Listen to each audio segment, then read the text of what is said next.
the idea on the environments and trying to create a Greek world was trying to create a feeling that reminded you of Greece and that didn't feel too fantasy. So we were trying to walk that fine line between a fantasy game environment and a traditional Greek environment. And so part of it was again trying to get stuff that made it feel Greek, not Roman but Greek. Okay, when we first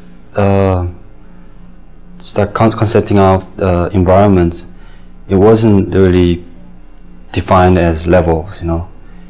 We picked out the important locations such as Pandora and Athens and Hades, and all I knew is like the game should feel really big, which means there's no like cramped area. It's more like challenge against the god and like huge monsters. So the look of the environment should be like huge, you know.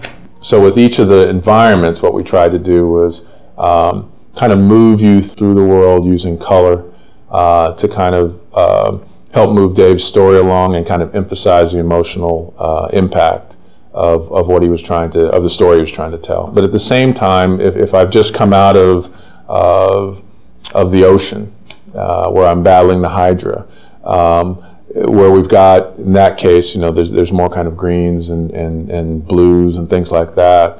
I don't want to go into that same scenario color-wise again. It's like if I did the whole game in black and white, you get probably bored with it after a while.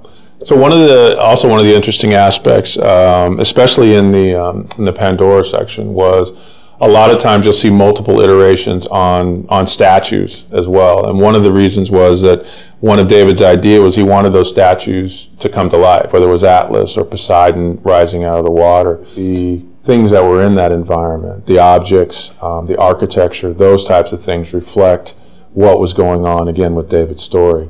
So in Pandora, as an example, that whole sequence is about an architect who, in David's mind, is basically gone mad. And so the idea was the structures, the traps, the visual look of that should begin to reflect kind of a madman in some instances. I did that piece. Even the level, the design wasn't solid yet. So, but my own interpretation, I was thinking it's like things are like there's no gravity, but at the same time things are like kind of shifting all the time, and there's infinite distance in the back. Things are flying, falling, exploring.